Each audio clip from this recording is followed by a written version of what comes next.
हैदराबाद के शमशाबाद एयरपोर्ट पर कस्टम के अहदेदारों ने एक मुसाफिर के पास से 58,08,000 रुपये मालियती सोना जब्त किया। ज़राए के मुताबिक दुबई से हैदराबाद पहुंचे इस मुसाफिर ने इस सोने को, जो पेस्ट की शक्ल में था, बड़ी आंत के निचले सिरे जो मक़ाद पर ख़त्म होता है में छुपा कर लाया था। ये 806 ग्राम सोना था जिसको जब्त किया गया। इस मुसाफिर से पूछताछ जारी है ताकि ये पता चलाया जा सके कि ये सोना किस कीमत पर लाया गया था।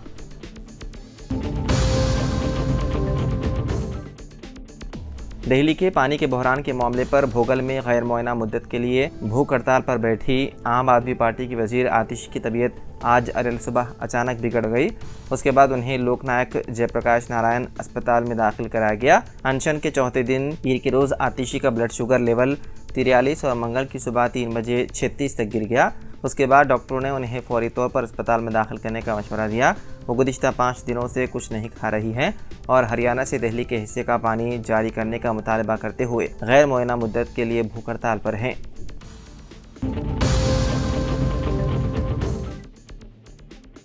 कांग्रेस के एमएलसी जीवन रेड्डी ने मंगल को ऐलान किया है कि वो एमएलसी के ओहदे से इस्तीफा दे देंगे।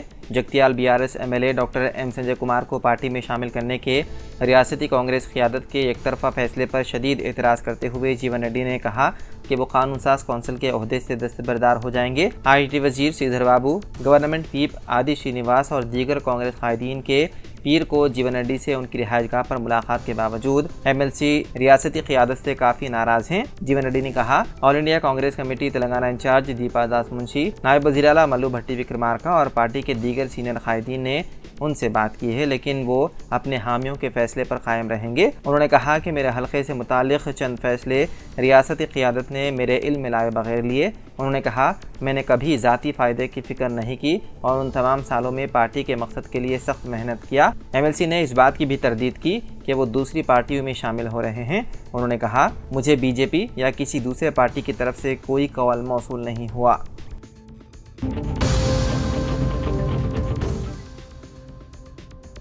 नवतामीरशुदा राम मंदिर की इफ्तिताह को अभी चंद माह भी नहीं गुजरे कि पहली बारिश में मंदिर की छत टपकने लगी। राम मंदिर के बड़े पुजारी आचार्य सत्येंद्र दास ने इस बात की तस्दीक की। उन्होंने कहा कि राम मंदिर की छत से पानी टपकने लगा और बाहर के अहाते में पानी जमा हो गया।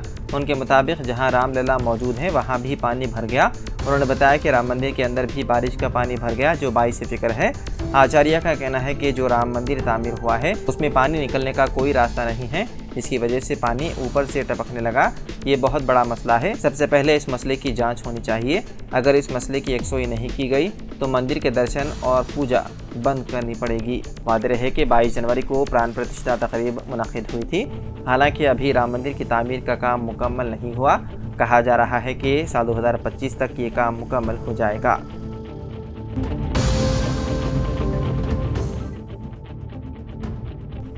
अफगानिस्तान ने मंगल को तारीख रकम करते हुए पहली बार T20 वर्ल्ड कप के सेमीफाइनल में जगह बना ली है, जब उन्होंने एक दिलचस्प और सनसनीखेज मैच में बांग्लादेश को 8 रन से शिकस्त दी। इस शानदार जीत ने न सिर्फ उन्हें सेमीफाइनल में जगह दी बल्कि ऑस्ट्रेलिया और बांग्लादेश दोनों को मुकाबले से बाहर कर दिया। इस जीत के साथ अफगानिस्तान अब सेमीफाइनल में जनूबी अफ्रीका का मुकाबला करेगा, जो उनकी क्रिकेट के सफ़र में एक और अहम संग मेल है।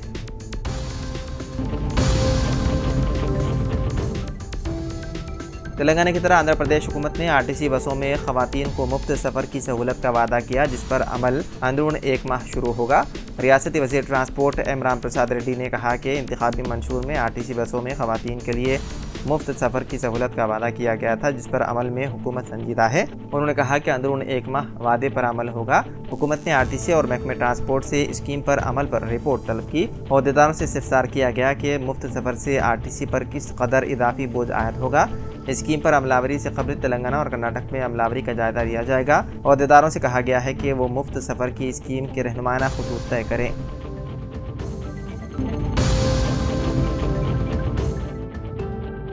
कोंडा Laxman Telangana state horticulture university ने एक नोटिफिकेशन जारी किया, जिसमें हार्टिकल्चर डिप्लोमा की नशिस्तों को पूरा करने के लिए दरख्वास्तें तलब की गई हैं। इस 2 साला कोर्स में 200 नशिस्तें हैं। आदिलाबाद, करीमनगर, रामगिरी किला कोल्हापुर, सूर्यापेट, गुड़ीपल्ली में गंता गोपाल रेड्डी और जिले महबूबाबाद के थोरूर में विश्वधरा प्राइवेट अदानिया पॉलिटेक्निक कॉलेजेस में 40-40 सीटें हैं। 10वीं जमात पास करने वाले या इंटरमीडिएट फेल होने वाले तलबा दरख्वास्त दे सकते हैं।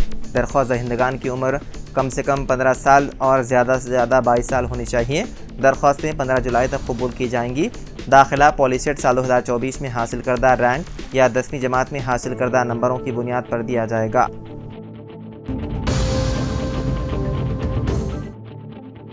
साउथ वेस्ट के additional deputy commissioner of police Ashfaq Siddiqui ने आवाम से अपील की है कि वो रात 12 बजे के बाद घरों से गैर ज़रूरी बाहर ना निकलें।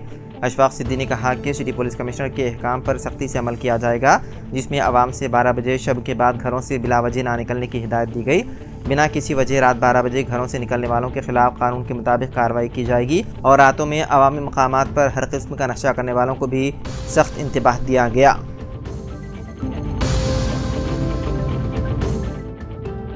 यूनिवर्सिटी ऑफ हैदराबाद ने तलबा यूनियन के सदर के बशमूल 5 तलबा को एक सेमेस्टर के लिए मुअत्तल करने के अहकाम जारी किए।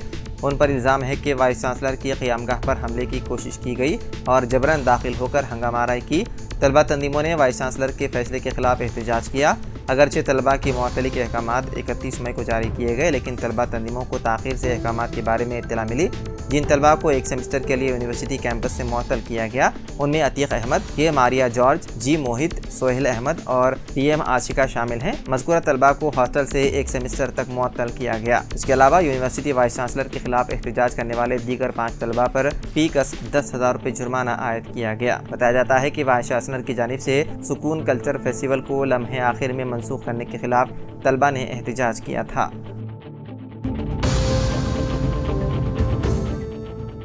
एक खातून ने 10 माह कबल अपनी जवान बेटी को घर में दफन कर दिया था। इस वाक़े का इंकशाफ सऊदी अरब में मुक़ीम लड़की के वालिद की शिकायत के बाद हुआ, जिन्होंने पुलिस से उनके घर की तलाशी लेने की दरख्वास्त की, जिसके नतीजे में घर में दफन नाश बरामद हुई। मुतवफ़ी की शिनाख्त 17 साला परवीन की हैसियत से हुई है, जिसे पोस्टमार्टम के लिए भेज दिया गया। वालिदा हनीफा बेगम अब पुलिस की हिरासत में है। ये दिल दहलाने वाला वाक़या हरियाणा के फरीदाबाद ज़िले के धोज गाँव में आया पेश।